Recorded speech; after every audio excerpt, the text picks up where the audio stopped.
Yep les amis, bienvenue, welcome avec Taskiller85, j'espère que tout le monde va bien. Aujourd'hui, j'ai testé pour vous le Nova C40 de chez Ultimea. Alors oui, encore un projecteur sur la chaîne. Aujourd'hui, encore un entrée de gamme de chez Ultimea. On se souvient d'Ultimea, on avait vu le P40 ensemble, un entrée de gamme aux alentours des 250 €, qui fonctionnait plutôt pas mal à l'époque. Et on a vu également une barre de son de chez eux, et on va en voir une prochaine. D'ailleurs, vous aurez un petit aperçu dans cette vidéo. Je vous parle de tarifs tout de suite. Il est annoncé aux alentours des 300 €.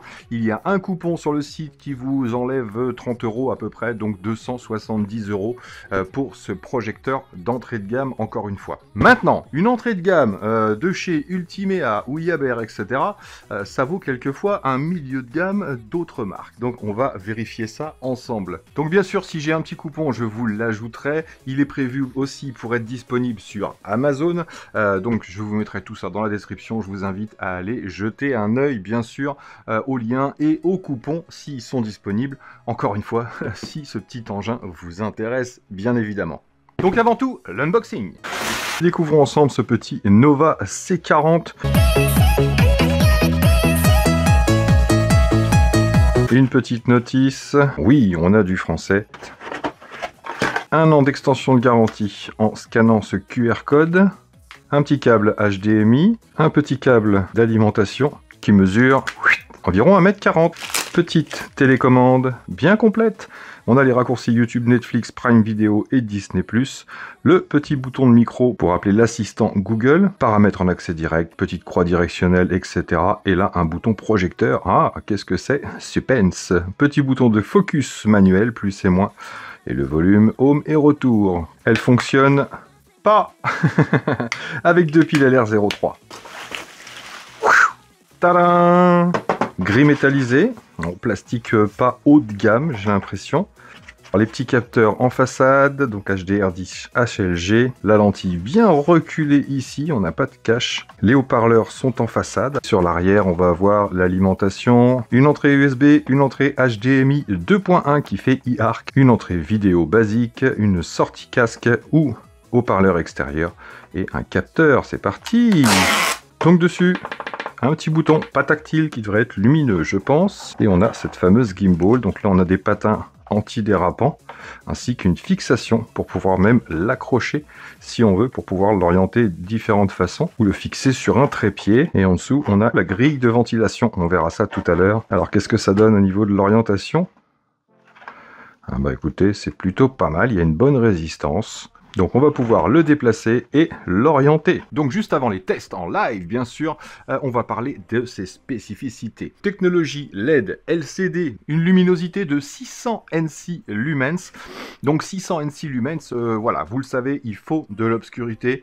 Comme vous allez pouvoir le constater, on peut faire ses réglages, etc.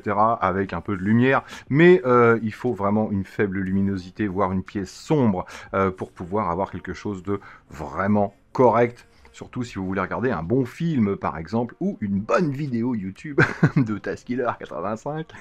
Bref, il est en natif de 1080p, 1920 par 1080p, donc Full HD, et il interpole le 4K. On va tester ensemble si il interpole dans tous les cas. Donc une lentille optique, revêtement 4 couches, ça veut dire qu'on a quelque chose de correct. Encore une fois, on n'est pas sur du 5 ou 8 couches. Un moteur optique scellé, bien sûr, donc ce qui évite l'accumulation de poussière et donc de petits grains sur l'écran, surtout sur des écrans blancs. Une durée de vie de 10 ans pour cette lampe, donc vous en avez pour un moment. Et 10 ans, c'est considéré à 6-8 heures par jour. Donc si vous regardez un film de temps en temps, vous en avez pour un moment. Logiquement, encore une fois, on reste dans le technique. Alors bien sûr, correction trapézoïdale automatique et manuelle en 6 points, une mise au point, un autofocus qui prend apparemment 2 à 3 secondes. On va le vérifier ensemble, ce serait plutôt pas mal parce qu'on en a vu. Alors, on va un peu le comparer au Yaber V12 qu'on a vu il n'y a pas longtemps ensemble, et je vous dirai à la fin ma préférence, ou les différences surtout entre les deux. Il a un rapport de projection de 1,25 unième. Ça reste encore une fois très correct. Une taille d'image recommandée de 80 pouces à 120 pouces. Donc là c'est pareil, on va tester bien sûr au plus proche pour l'autofocus et à peu près au plus loin pour voir la taille d'image qu'on va pouvoir obtenir. Par contre, vous le savez, sur ce genre de projecteur, j'ai envie de dire en dessous des 900 à 1000 NC lumens, plus vous allez être loin, plus vous allez perdre en luminosité et donc en qualité d'image. Un rapport de contraste de 1000 unième, là encore, ça reste très moyen. À voir ce que ça donne en qualité visuelle. Des haut-parleurs de 2 x 5 watts qui acceptent le Dolby, donc pas le DTS, tout ça, machin, juste le Dolby, et 2 x 5 watts. Donc, on va tester ça, j'espère qu'il n'y aura pas de saturation surtout, mais surtout un projecteur qui s'adresse à une chambre ou un endroit un peu confiné. Voilà, ça va pas être pour faire des grosses soirées en extérieur, j'imagine. Un zoom de 50 à 100%, vous allez voir, le zoom est plutôt rapide. Connectivité, bien sûr, on va être en Wi-Fi en 2.4 ou en 5 GHz, et là le Bluetooth 5.3. Donc on va pouvoir se connecter à des enceintes externes, etc. sans souci, logiquement. Alimenté directement par le 220, il n'y a pas de transfo de fourni avec, le transfo est à l'intérieur et il va consommer environ 75 watts. Ses dimensions sont de 23 cm par 18 cm par 24 cm de haut et il pèse 2,9 kg. Donc c'est un engin qui est assez léger. Par contre, un plastique un petit peu cheap à mon goût. Alors c'est vrai que la gimbal c'est bien pratique, on a les petits tampons antidérapants, mais comme vous pouvez le voir, voilà, ça reste quelque chose d'assez cheap. Mais maintenant, voilà, ça fonctionne, la gimbal répond bien, on a une bonne petite résistance, donc on va pouvoir le régler sans aucun problème et on peut le régler. Il ne s'arrête pas, voilà. Il n'y a aucune connexion avec la gimbal, ça veut dire que vous n'êtes pas limité par l'orientation. Et ça, c'est plutôt sympa. C'est un de ces gros points positifs, c'est qu'on va pouvoir projeter au plafond. Pareil, ils ont pensé au petit câble coudé ici, ce qui fait que quand on le branche, non seulement on n'a rien qui dépasse, mais en plus, il n'est pas dérangeant pour l'orientation du projecteur. Par contre, j'en dirais pas autant d'un HDMI ici ou d'un USB. Si vous le penchez ici comme ça, on va peut-être toucher, ça va certainement gêner, à moins d'avoir un petit HDMI coudé. Bien sûr, les adaptateurs existent. Il a une puce Mediatek avec 2 Go de RAM et 16 Go de stockage. Il fonctionne sous Android 11, donc Netflix, Prime Video, Disney+, etc., etc. Donc voilà pour l'aspect technique. Maintenant, on part tester ensemble.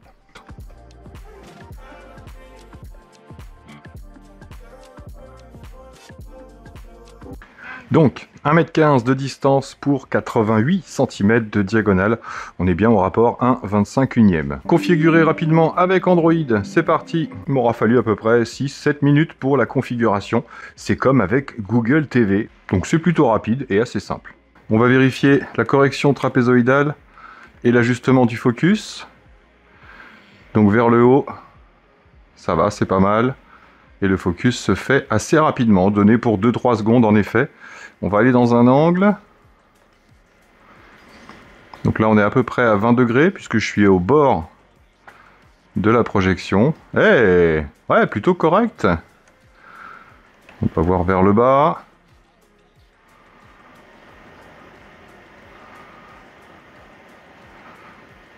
Alors c'est pas mal. Par contre, dès qu'on a trop d'angles, comme vous pouvez le voir ici, on aura du flou sur les extrémités, alors qu'on est très net ici. Donc ça c'est le problème du LCD DLP de cette catégorie-là. On va revenir au centre, à peu près.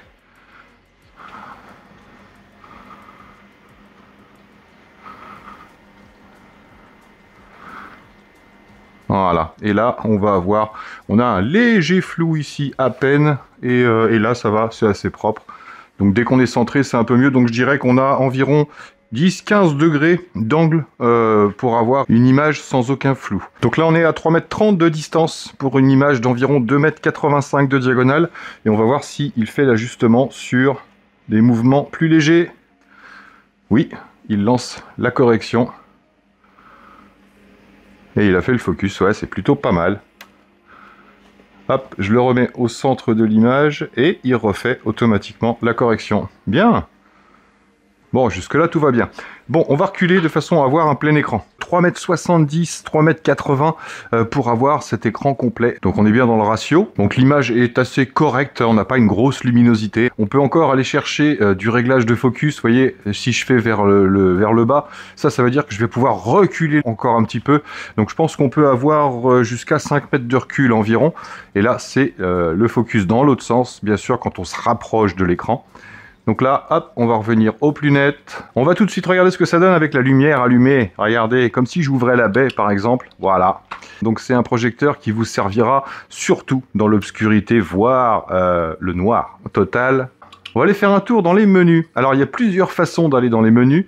Vous avez le menu en haut ici, dans les paramètres, qui vous permet d'avoir accès à pas mal de choses qu'on a l'habitude de voir sur ce genre d'Android 11. Donc on a les préférences relatives à l'appareil. Ici, on va pouvoir aller dans le stockage, dans l'affichage et son, ici.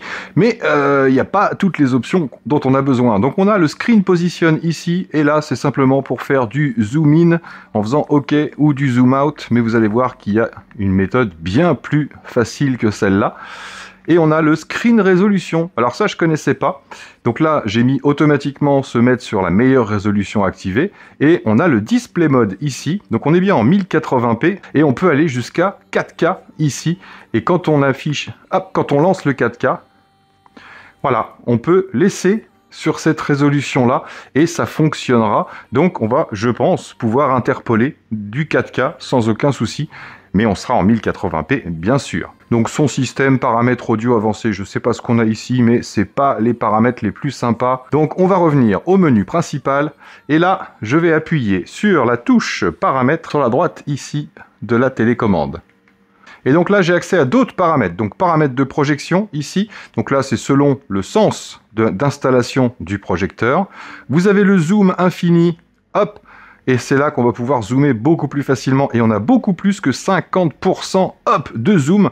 Donc si vous êtes trop loin par rapport à la taille de l'écran que vous avez installé, tac, c'est ici que vous allez pouvoir l'utiliser. Donc je ressors, on n'est pas tout à fait ajusté. On va pouvoir réajuster justement. Réglage de mise au point, réglage de calibration, correction en 4 points. Donc c'est ici que vous allez pouvoir ajuster votre écran. Donc ça va, c'est assez rapide. Hop, donc on ajuste par rapport à la taille de son écran, on fait OK. Voilà, et on va venir ajuster à la taille de l'écran. Tac. Mais le mieux, ce sera de le faire en automatique. Donc là, je ressors. Dans les autres paramètres ici, on a le mode de mise sous tension, le son du clavier, écran de veille, temps d'arrêt, etc. Et à propos du projecteur, quelques informations. Le Nova C40, la version du système, la température interne 48 degrés. C'est correct, sachant que là, dans la maison, il fait à peu près 23-24 degrés. Et les mises à jour si besoin. Je reviens. Et maintenant, je vais appuyer sur la touche paramètres de gauche ici sur la télécommande. On a encore un autre petit menu d'accès rapide. Donc là, menu d'image standard, clair, doux, game mode et utilisateur. Là, ça va être, j'ai poussé la luminosité et le contraste et un peu de saturation. Donc c'est le plus lumineux qu'on va pouvoir avoir par rapport au standard d'origine. Même le clair ici, vous allez pouvoir régler encore un peu plus clair si vraiment vous n'avez pas l'obscurité totale. Donc on va se remettre en clair simplement. Température des couleurs, ça vous connaissez. Mode de son, dans l'utilisateur, on va pouvoir avoir une sorte de petit équaliseur. Rapport d'aspect ratio, 16/9, 4/3, etc. Arrêt du système. Correction trapézoïdale, encore une fois. Et là, zoom à l'infini. Et ben c'est la même chose que tout à l'heure. On va pouvoir zoomer ou dézoomer dans l'écran. Allez, on va tester le petit micro. Ouvrir YouTube. J'ouvre YouTube. S'il te plaît. Allez, on va tester le son tout de suite avec l'image. Donc je lance la dernière vidéo. Merci d'avoir été aussi nombreux à visionner cette vidéo. Alors on va tout de suite aller voir la résolution. Il me propose le 2160, donc le 4K. Allez, on va monter un peu le son. On est à fond. Je vais me rapprocher du projecteur. Là, je suis à 1 mètre.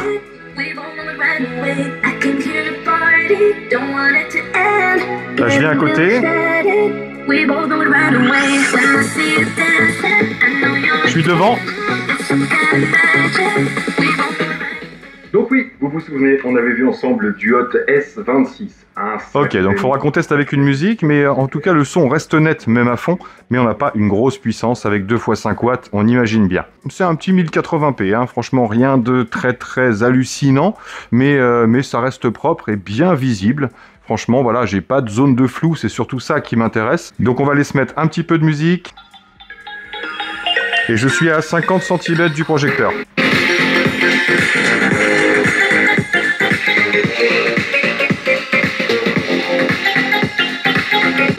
Ok, bon, eh ben, largement suffisant pour regarder un film, c'est clair, même si on n'a pas des bases de fou.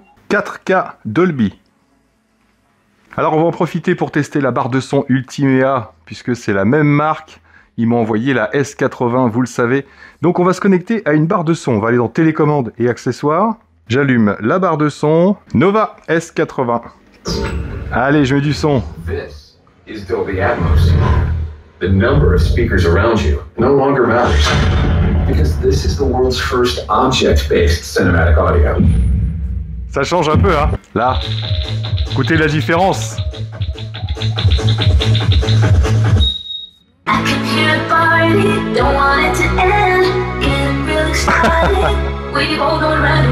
Donc bien sûr, comme j'ai fait la configuration rapide avec mon compte Google, eh bien on a toutes les applications que j'ai habituellement, Molotov, on a VLC tout en bas, et vous allez pouvoir ajouter toutes les applications dont vous avez besoin en général. Le menu des applis, le menu découvrir, où il va vous faire des propositions en fonction de votre compte, le menu accueil, bien sûr vous pouvez créer plusieurs comptes, et le menu rechercher, soit au clavier, soit en parlant tout simplement. Assez rapide, comme vous pouvez le voir, il n'y a pas trop de latence.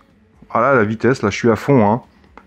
Donc c'est pas aussi rapide qu'un Google TV, mais c'est quand même plutôt pas mal, hein, au niveau de l'affichage. Alors on va tester un disque dur et envoyer du 4K. On va aller dans les applications et aller chercher VLC, tout simplement. Oh, le son est terrible.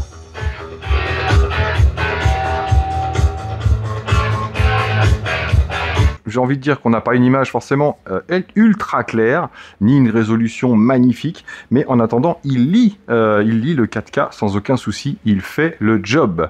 Alors on va se tester le screencast vite fait. Dans les préférences relatives à l'appareil, on a bien le Chromecast built-in ici, donc il n'y a rien à faire logiquement. Il suffit d'aller dans les paramètres du smartphone et vous allez aller sur Smart View, ici tout bêtement, et on va trouver notre D1221. Je clique dessus et automatiquement, on est connecté. Alors, on va se lancer un petit jeu. Hop.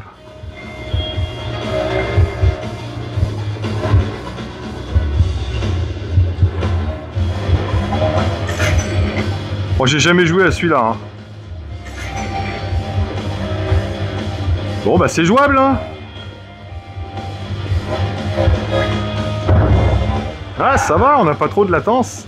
Bon, on n'a plus qu'à tester avec la PlayStation. Donc je peux appuyer directement et choisir la source. Sinon, je peux appuyer sur la touche ici du projecteur. Regardez. Et on a un autre menu qui s'affiche. Et on a l'HDMI ici.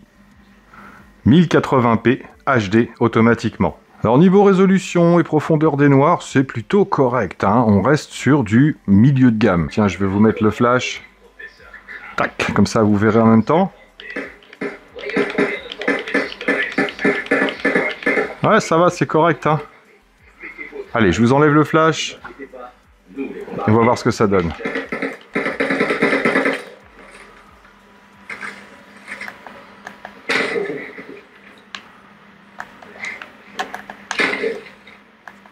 Ouais, c'est carrément jouable.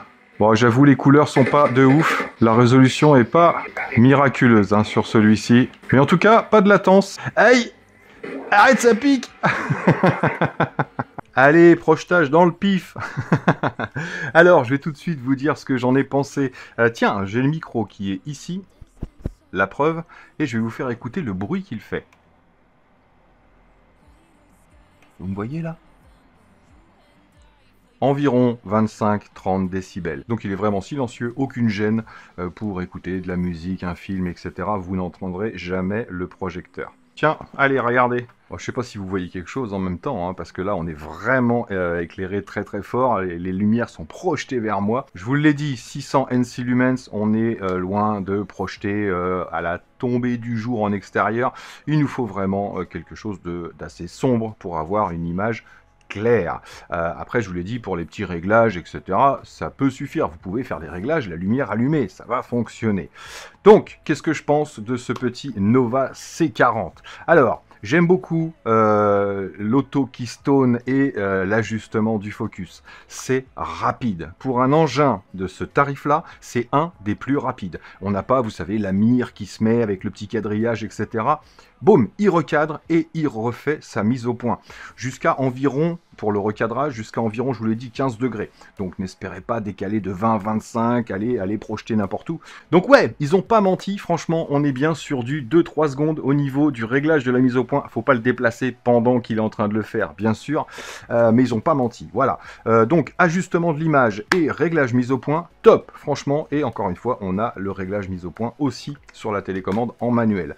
Donc ça, bravo, chapeau. L'orientation, voilà, le fait de pouvoir projeter au plafond et de pouvoir orienter la gimbal comme on veut, c'est quelque chose de très pratique pour certains. Moi, j'ai un écran au plafond, un vieil écran que j'ai récupéré, une vieille toile, et bah, c'est super pratique. Voilà, vous le posez par terre dans la chambre et au plafond, vous aurez un écran d'environ 1m50, 1m80 selon la hauteur de votre plafond, bien sûr. Moi, je suis assez bas de plafond. Au niveau de la résolution, alors, bon, c'est du 1080p. Il interpole le 4K sans aucun souci. J'ai pas eu de problème de fichier, que ce soit avec Netflix, avec YouTube, avec le disque dur. Il interpole le 4K en 1080p sans aucun souci. Donc il va lire tous les fichiers, même audio ou vidéo. Donc ça, je suis assez content. Par contre, voilà, au niveau de la profondeur des noirs, encore une fois lié aussi à la luminosité, le contraste, le grain de l'image et la colorimétrie, on n'est pas sur quelque chose de fifou, hein, c'est clair. Par contre, c'est tout à fait raisonnable. Voilà. Il ne faut pas s'attendre à des performances de malade au niveau rendu de l'image, mais ça reste très très correct. Au niveau de la navigation, eh bien, j'apprécie beaucoup Android 11, même si je préfère maintenant Google TV. Au niveau du son, c'est pas ouf non plus, mais en même temps, 2 fois 5 watts. Donc, comme je vous l'avais dit en introduction, il est plus destiné à des pièces un peu confinées, genre chambre, etc. Vous aurez un son très correct. Il y a très très peu de rendu de basse, puisqu'on n'a pas de petits caissons ou de chambre de résonance. 2 fois 5 watts, ça suffit pour suivre un film. Maintenant, vous ne serez pas dans l'immersion totale. Par contre, dès qu'on y rajoute une petite barre de son comme la S80 qu'on va très bientôt voir ensemble, Dolby Atmos, etc. Là, ça change toute la configuration, mais ça avec n'importe quel projecteur, bien sûr. Je vous mettrai les liens aussi de la Nova S80 si vous voulez aller voir. Je peux tout de suite vous dire que c'est une petite tuerie pour le prix. Voilà, on rentrera plus dans les détails, mais je l'ai adoptée. Celle-ci, je la garde. Pour mes tests de projecteur, c'est vraiment l'idéal. Pas besoin de câble pour aller avoir un son Dolby Atmos ou un son simplement stéréo ou surround. Et ça, c'est vraiment un gros plus. Donc en parlant des menus, je vous ai dit, bon, c'est bien, c'est fluide, etc. Par contre, pourquoi 3 menus? Voilà, vous l'avez vu, on a un menu dans Android TV, on a un petit menu raccourci sur la droite, un petit menu raccourci sur la gauche, encore un autre menu quand on va appuyer sur le bouton du projecteur. À quoi ça sert tout ça? Voilà, la plupart des choses, on les retrouve dans l'un et dans l'autre. Je trouve que c'est beaucoup. Donc, oui, alors, celui de gauche, ici, celui-là, c'est pratique parce que c'est un accès au menu rapide quel que soit ce que vous êtes en train de diffuser, pour pouvoir aller régler la luminosité de l'image, etc., etc. Maintenant, sinon, on a 3 autres menus, et c'est énorme, c'est beaucoup trop, je vois pas du tout l'intérêt. Les petits raccourcis fonctionnent bien, le petit OK machin, ça fonctionne, je le dis pas, sinon mon téléphone va se mettre en route, donc j'ai pas de souci à ce niveau-là, au niveau de la fonctionnalité. Au final, qu'est-ce que je pense de ce petit engin? Et je vous avais parlé du Yaber V12. Donc, niveau colorimétrie, luminosité, profondeur des noirs, etc. J'irai quand même vers le Yaber V12. Je me permets de comparer parce que les deux sont aux alentours des 250-270 €. Donc oui, j'ai une petite préférence au niveau de l'image. C'est pas énorme, mais on a un peu plus d'angle de projection pour les flous dans les coins, etc. Pas énormément, mais il y a une petite différence quand même. Par contre, au niveau de la praticité, alors il est beaucoup plus léger, la gimbal est beaucoup plus ample, on va pouvoir faire beaucoup plus de mouvements, on va pouvoir projeter au plafond sans aucun souci, sans rajouter quoi que ce soit.